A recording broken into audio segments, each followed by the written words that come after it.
नमस्कार, मैं हूं आपके साथ तनु शर्मा। आप देख रहे हैं नर्मदा की पुकार। आइए नजर डालते हैं आज की बड़ी खबरों की ओर। तहसील कार्यालय के प्रवेश द्वार पर एक युवक ने अपने शरीर के ऊपर डीजल डालकर आत्महत्या का प्रयास किया। हालांकि उस दौरान मौजूद प्रत्यक्षदर्शियों और पुलिस ने युवक का प्रयास विफल कर दिया। गुरुवार को दोपहर में तहसील कार्यालय पहुंचे युवक सोहित पिता अशोक बोबडे ने अपने ऊपर डीजल डालकर आत्महत्या का प्रयास किया। मौजूद लोगों ने सोहित को पकड़कर रोका। इस संबंध में तहरीरदार गोवर्धन पाठे ने बताया, अशोक बोबडे को दमड़ीबाई ने वसीयत की थी, जिसमें मुल्ताई में स्थित भूमि के 6 खसरे थे। व्यवहार न्यायालय से डिग्री आदेश पारित हुआ था, जिसका राजस्व अभिलेख में अमल कराया जा चुका है। भूमि के 3 खसरे और शेष बच गए हैं, जिन्हें डिक्री में शामिल करना चाहते थे, जो राजस्व न्यायालय के अधिकार से परे है। डिक्री आदेश की अपील करना था, जो नहीं की है। प्रकरण में व्यवहार न्यायालय से आदेश हुए हैं। राजस्व न्यायालय उसमें अधिकार नहीं रखता। तहसीलदार ने बताया, शेष वारसान कालाबाई के आवेदन दिया है कि 3 खसरे का फौती नामांतरण दर्ज कर सह बंटवारा किया जाए।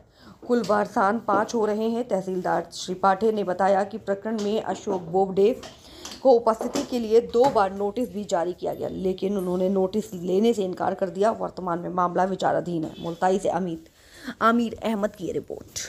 नाम है भैया तुम्हारा और क्या मामला है ये बताओ। मेरा नाम सोहित अशोक बोबड़े, अम्बेडकर मुल्ताई में रहता हूँ मैं। और मेरा मामला ये है कि यहाँ पे मैंने फौती नामांतरण के लिए केस दर्ज करवाया था। तो फौती पूरा वसीयत के आधार पर फौती नामांतरण के लिए, तो इसमें ऐसा किया कि दूसरी पार्टी के द्वारा तहसीलदार के साथ मिलकर फिर से फौती उठा दी गई, सबके नाम डाल दिए गए। यहाँ मेरी सुनवाई नहीं की जा रही है। यहाँ तहसीलदार द्वारा जबरन दबाव बनाकर पटवारी पर और हम पे एक पक्षी कार्रवाई की जा रही है। उनकी तरफ सबके नाम डाल रहे हैं। उसमें वसीयत चल संपूर्ण संपत्ति की वसीयत है। अगर कोई बैंक, अगर अपन कहीं से लोन लेते हैं और कोई बैंक को बोलती है कि भैया आपने लोन नहीं भरा, इसकी संपत्ति कुर्की की जाए, तो बैंक क्या लिखती है कि भाई इसकी चल संपूर्ण संपत्ति कुर्की की जाए, ना कि बैंक हर संपत्ति खसरा थोड़ा लिख सकती है कि भाई ये भी खसरा है वो भी खसरा है। मैं बहुत ज़्यादा परेशान हूँ। यहाँ कोई सुनवाई हो नहीं रही, इसलिए मैं यहाँ पर आत्महत्या करने की कोशिश। कितने लोगों के नाम दर्ज हो रहे हैं उसमें, आपको क्या लग रहा है?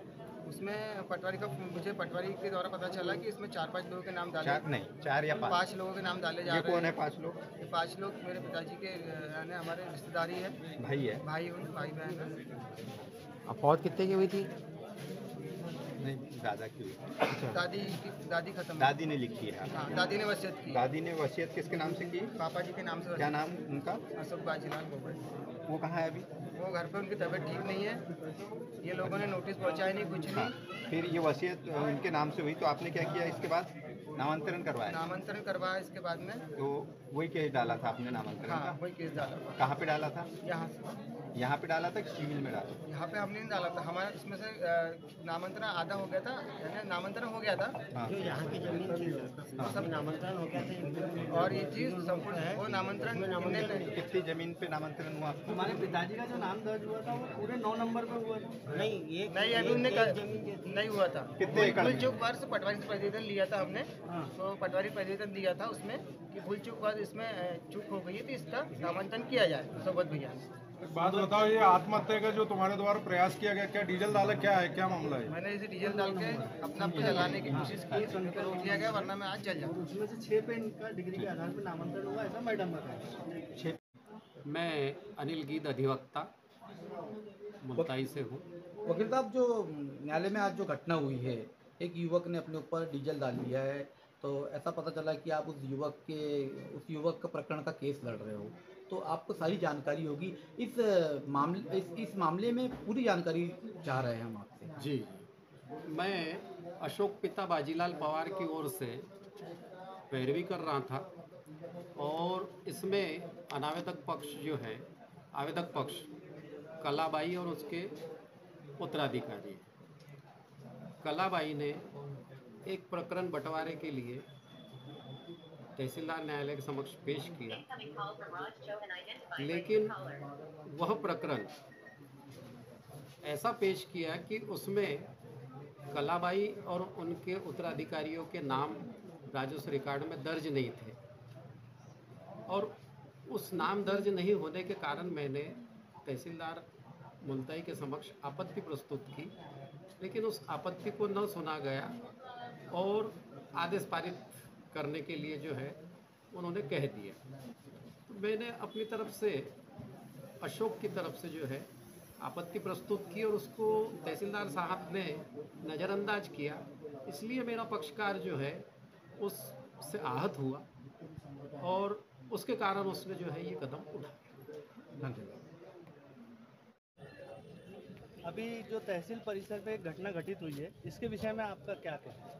इसके विषय में मुझे पूर्णतः जानकारी तो नहीं है, लेकिन विगत 2 माह के अंदर राजस्व न्यायालय की जो प्रक्रिया कार्रवाई हो रही है वो बड़ा विचित्र स्थिति निर्मित हो चुकी है, क्योंकि जो राजस्व प्रकरणों में देखने में आ रहा है कि 24 घंटे में आदेश हो जा रहा है। ऐसा क्यों हो रहा है हमें समझ में नहीं आ रहा है। हम तो ये चाहते हैं कि विगत 2 माह के अंदर जितने भी प्रकरणों में आदेश हुआ है, चाहे मुल्ताई न्यायालय में हुआ, तहसीलदार कोर्ट में, SDM कोर्ट में या फिर प्रभात पट्टन कोर्ट में, उन सभी प्रकरणों की एक बार स्क्रूटनी की जाए ताकि ये पता चले कि क्या पक्षकारों के साथ में नेचुरल जस्टिस हुआ है या नहीं हुआ है। इसी संबंध में आपसे मैं अपनी बात रखना चाहूँगा। धन्यवाद। मैं प्रभारी तहसीलदार मुल्ताई में पदस्थ हूँ। सर, जो आज आपके तहसील कार्यालय परिसर में जो हंगामा हुआ है, इस विषय में सर जानकारी दीजिए कि पूरा मामला आखिरकार है क्या सर? आप शायद अशोक पवार की बात कर रहे हैं। जी सर। इस मामले में कहना चाहूँगा कि अशोक पवार को दमड़ी बाई ने एक वसीयत की थी जिसमें 6 खसरे थे। 6 खसरे की व्यवहार न्यायालय के द्वारा डिक्री पारित की गई थी, जिसका राजस्व अभिलेख में अमल कराया जा चुका है। अब इनको बाद में पता चला कि 3 खसरे और छूटे हुए हैं, तो 3 खसरे को भी ये उस डिक्री में शामिल करवाना चाह रहे हैं, जो कि राजस्व न्यायालय की अधिकारिता से परे हैं। इसके बाद फिर इन्होंने अगर 6 खसरे जो अमल में लाए हैं वो इनको अगर सहमत नहीं थे उस पर, इन्होंने डिक्री अपील करना चाहिए था, जो कि इन्होंने नहीं की। अब जिस प्रकरण में आदेश व्यवहार न्यायालय से हुए हैं, राजस्व न्यायालय उसमें कोई अधिकारिता नहीं रखता है। और इसके जो शेष वारसान हैं कलाबाई वगैरह, इन्होंने हमारे पास आवेदन दिया है कि 3 खसरों पर फौती नामांतरण कर सब बंटवारा किया जाए। तो टोटल वारसान इसमें 5 हो रहे हैं, तो 1/5 हिस्सा अशोक पवार का भी बनेगा। सर, मतलब अभी पूरा कहने का मतलब है कि इस मामले में विचाराधीन चल रहा है, प्रक्रिया चल रहा है, अभी कोई किसी प्रकार का कोई आदेश नहीं हुआ है। यह प्रकरण अभी विचाराधीन है, इसमें कोई अभी आदेश नहीं हुए हैं। हमने अशोक पवार जी को नोटिस जारी किया तो उन्होंने लेने से मना किया है। ठीक है सर, थैंक यू।